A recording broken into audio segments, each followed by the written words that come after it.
Well, everyone's going on about the Roubaix and the amount of casualties that we've had in that race. And Roubaix is renowned, the Hell of the North. That's what's called the Hell of the North. We always do have a lot of casualties from races, but there's been an eyebrow raised because not only do we have casualties on flats, we're having quite a lot of component failures, and that's primarily wheels and tyres. And what's actually happening is that's having a huge effect on the race, and people are talking about that and really talking about the shift from the traditional tubulars to the now tubeless and hookless type rims. Now, I do have my views on it, and we need to understand this technology. The tubeless technology has been around for a very, very long time now. We kind of still think that it's new, but it isn't. I started cycling again around about 15 years ago, and you could buy tubeless systems, and Hutchison was the main people who were pushing it, and you could buy rims for Campagnolo and other brands that were two-way systems, so you could run like a clincher and you could run them tubeless. So let's roll an intro and let's get into how has tubeless and hookless has it really come of age, and should we really now be switching across to it? Or is there really a place for the older technologies like the tubular rims in these sorts of races?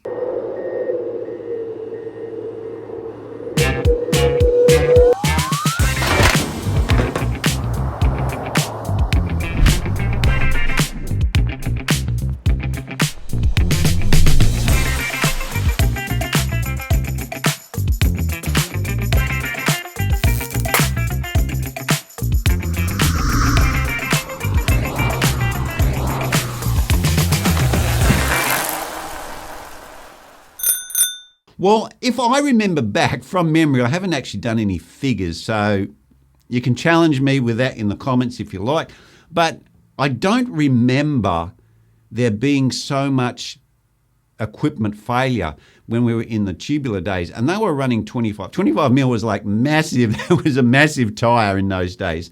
And yes, we used to get flats, people used to get flats, but then we had the rim brake bikes and they could change the wheels pretty damn quick, whilst with the disc systems, it's not as simple to do that. And in a lot of cases, some of the teams would rather change a bike than change a wheel because of the problems with overheating and the through axle getting tight and they can't get it out, and lining the disc up in the calipers, all those sorts of issues that can cause the rider to not feel comfortable riding a bike or cause another problem with it later on, or it's just jammed in there.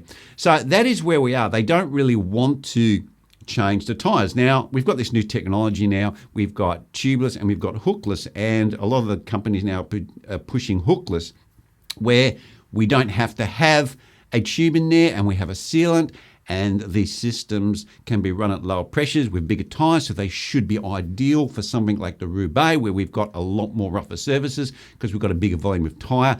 That tyre acts as a shock absorber to going over these rougher surfaces. And not only that, we've got sealant in there, which offers a self-healing system.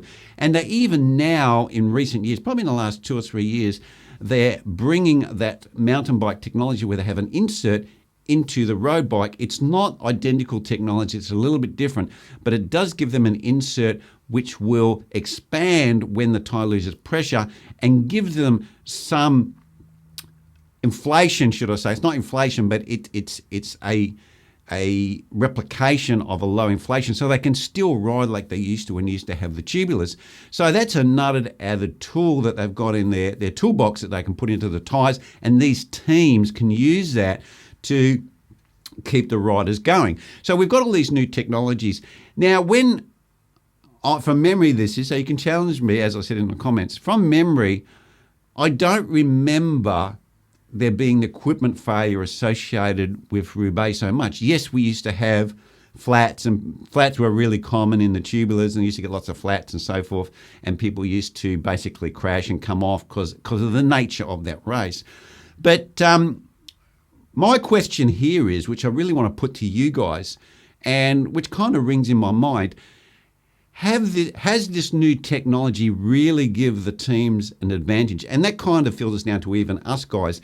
Can we run around on a road bike with these new hookless and tubular systems and bash over a lot rougher surfaces when we could with the old systems, and the tyres will hold up to that, and not only hold up, but if they get a puncture, they will self-heal. Now, as I said, from memory, I don't remember there really being any difference. I don't think if you look at the modern Roubaix and the modern technology, they're not really giving them anything extra. If I was a rider, I'm going, okay, so I've got all this new tech on my bike, I've got these new tyres, I've got a bigger volume of air, I've got these hookless on, I've got sealant, I've got an insert, got all of this new stuff there that's supposed to be able to allow me to just ride, and I'm not going to get a flat, I'm not going to get any problems, and even if I do get a flat, I've got these inserts so I can just keep riding all good, hunky-dory, and I don't have to worry about being put out of the race. But that hasn't really unfolded like that. I never remember wheels collapsing and, you know, tyres basically coming off rims and so forth. Yeah, they had crashes and they had flats, but there wasn't so much component failure that we're having now. And I think that that's actually a reflection of the manufacturers trying to make the bikes lighter, because the disc bike is inherently heavier. And what they're doing is they're using new technology like EPS, expanded polystyrene systems, to make the walls thinner on the bikes, get the weight down also with the tyres. So the rims, the carbon rims, they're getting the weight down on these disc brake bikes, and we're seeing that. You know, they're getting the top-end bikes very close to the legal limit now. The weights definitely have come down. But that, to me, has been a sacrifice. We're not getting as stronger wheels, we're not getting as stronger frames, we're not getting as stronger handlebars with these integrated handlebars, and all of these things are impacting and coming out in these races like the Roubaix. So guys, let me know what you think about this, because I don't really think all of this new technology really is offering what it says on the pack. And what it says on the pack is that, first of all, if you run a hookless or tubeless system, right, it's going to be cheaper.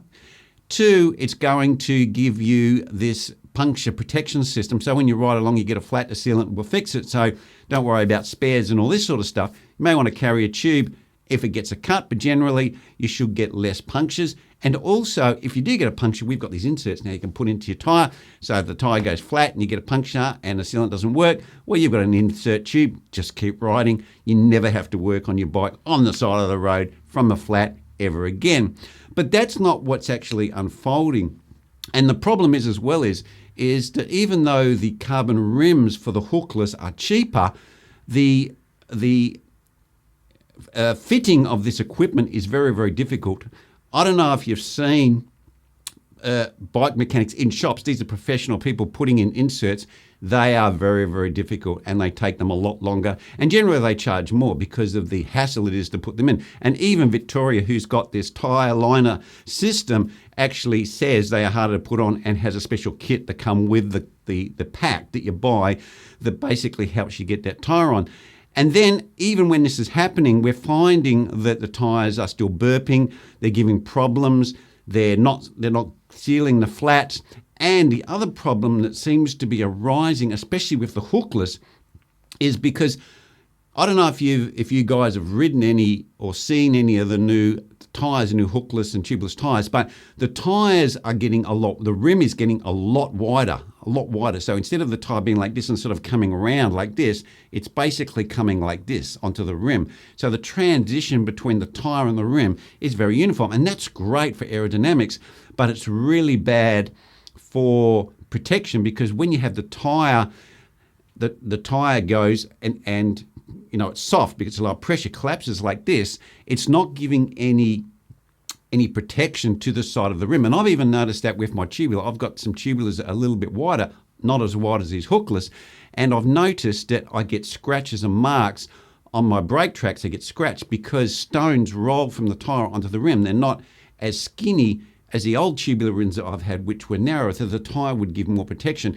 They tend to be more straight. The transition there is more vertical. There's a less of a dimple or depression in the side of the tyre, and when the stones roll up the tyre, they hit or damage the side of the rim. And I think this is what's happening with the hookless. The hookless can't take the impact, so when the tyre collapses like this, it's collapsing like this because it's wider.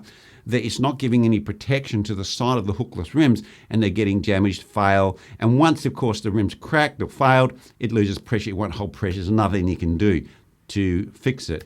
It's just finished.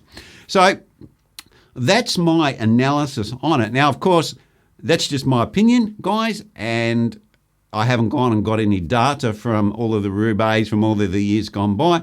But for those people who have been around for a while cycling, let me know down below, do you remember the amount of failures that they've had in the past with these bikes? I mean, apart from crashing, obviously you crash and break the bike, but you know, like just wheels collapsing and so forth and all of this sort of stuff, and also tyres burping.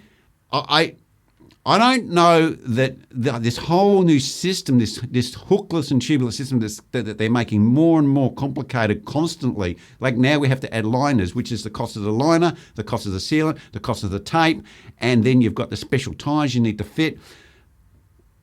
I think we're going the wrong way. But anyway, guys, you can disagree with me. Leave your comments down below. Go, Wayne, you don't know what you're talking about. Let me know, and let me know your argument. Don't just say, hey, Wayne, you talk a lot of crap. Let me know your argument so everyone can read the argument and they can come to their own conclusion. Well, anyway, guys, that's where I'm going to leave it, and I will see you next vid.